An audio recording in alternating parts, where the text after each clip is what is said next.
Alors, Madame la Ministre, quelle est votre opinion sur le lien entre le développement durable et l'économie numérique? D'abord, je voudrais prier de m'excuser de ne pas être parmi vous pour ce colloque aujourd'hui. Et je tenais quand même à être présente, même virtuellement, tant le sujet est à l'imbrication au cœur de mes préoccupations. J'ai essayé d'emmener une part de l'écologie en quelque sorte avec moi dans ce ministère de l'économie numérique et de faire en sorte d'associer véritablement les deux, et jusque sur les visites de terrain récemment avec la visite de l'entreprise Viselia ou la visite de Schneider Electric qui fait des choses assez étonnantes en matière d'association entre les technologies de l'information et de la communication et le développement durable. Et par ailleurs, je suis heureuse de savoir qu'il y a parmi vous M. Boustouler, le président de Microsoft, qui pas plus tard qu'il y a un mois, signé avec moi et mon collègue Hervé Novelli sa participation au passeport pour l'économie numérique. Je vois avec plaisir que Microsoft poursuit dans cette voie d'investissement dans les thématiques du développement durable et de la participation en fait à un mouvement positif de la société. Je crois beaucoup à l'association entre les technologies de l'information et de la communication et le développement durable. Il y a deux formes de liens et je crois qu'il faut réussir à aller au bout des deux logiques. La première, c'est d'abord quel est l'impact du secteur des technologies de l'information et de la communication sur le développement durable et en particulier sur l'environnement. Et chaque secteur en ce moment doit se poser cette question et doit avoir à cœur de diminuer son impact sur l'environnement.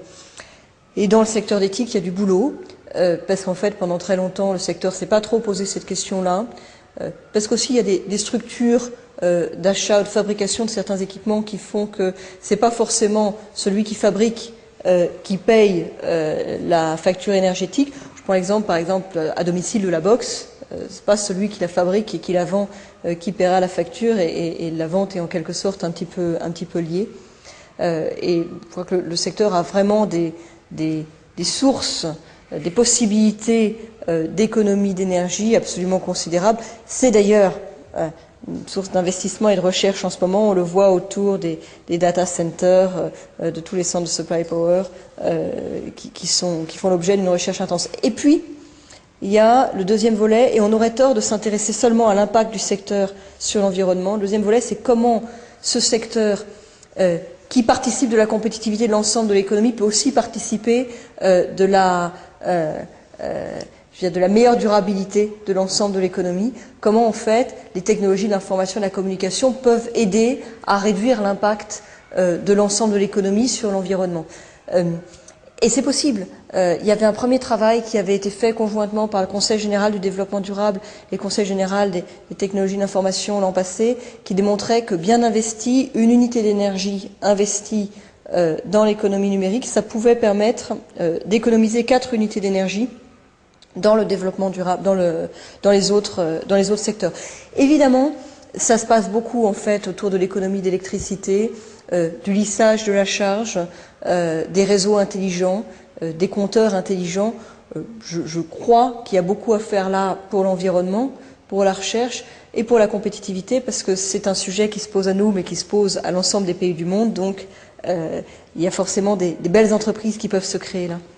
Madame la Ministre, de vos expériences croisées en matière de développement durable et de numérique, comme vous l'avez indiqué, sur quel type de sujet la société, et particulièrement l'État français, attend-il des résultats de cette chaire? En France, on est bon sur les usages, les contenus, les logiciels. On est bon aussi sur le réseau en matière de numérique, mais on a une qualité particulière à développer du côté des usages, des contenus et des logiciels. La bonne nouvelle, en fait, c'est que dans l'économie numérique, la valeur est en train de migrer vers cette partie-là de la chaîne, depuis les équipements vers, en quelque sorte, l'intelligence qui est mise dedans. Et donc, on a des atouts formidables à développer. Je vois plusieurs points d'appui, mais il faudra de toute façon poursuivre la réflexion là-dessus. D'abord, évidemment, la question des réseaux intelligents, du lissage de la charge, l'utilisation d'éthique pour faire en sorte que l'énergie soit le mieux consommée, pour le meilleur usage, avec le meilleur impact. Et j'ajoute que c'est indispensable pour le développement de certains équipements qu'on attend beaucoup dans le monde du développement durable. Je pense par exemple aux voitures électriques. Les voitures électriques, surtout si on est dans un système de plug-in, ça n'a de sens que si on réussit à trouver des organisations de lissage de la charge. Sinon, tout le monde rentre chez soi à 19h, tout le monde plug sa voiture, et là, c'est la catastrophe, et c'est évidemment très consommateur d'énergie et d'énergie de pic.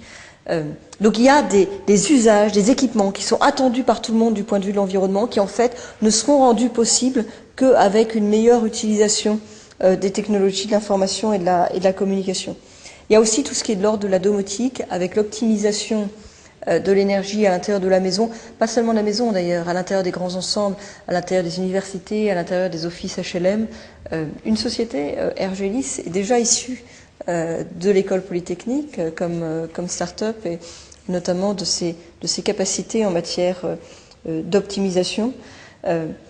On pourrait aussi parler de l'optimisation des tournées de e-commerce. Je voudrais dire un mot plus particulier de la biodiversité, sur laquelle récemment le professeur Chevassiot, lui, m'a rendu un rapport sur l'évaluation économique de la biodiversité.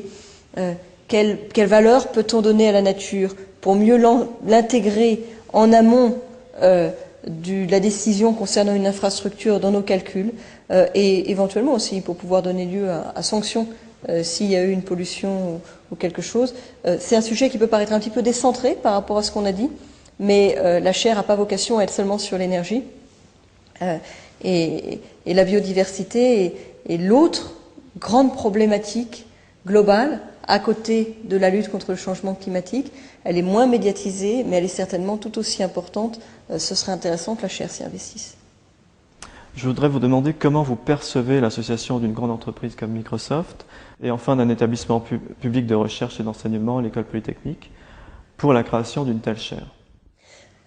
D'abord, l'État investit de plus en plus sur la recherche en matière de développement durable.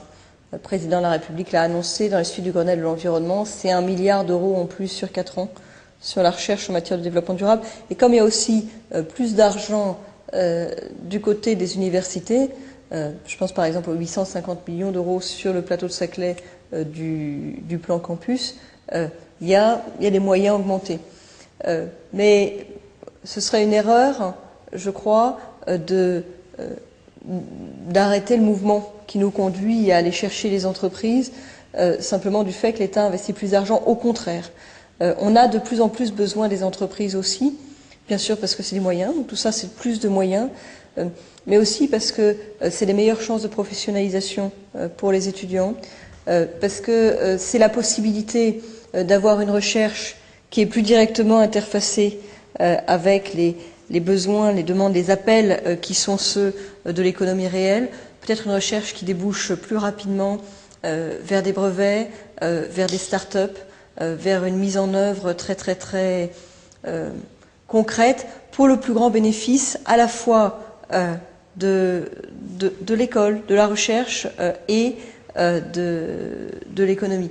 Donc moi je suis vraiment heureuse de cette association. J'ajoute que dans le monde du numérique, elle a quelque chose d'assez traditionnel, et je pense que c'est une des raisons pour laquelle l'économie numérique se porte plutôt bien en France.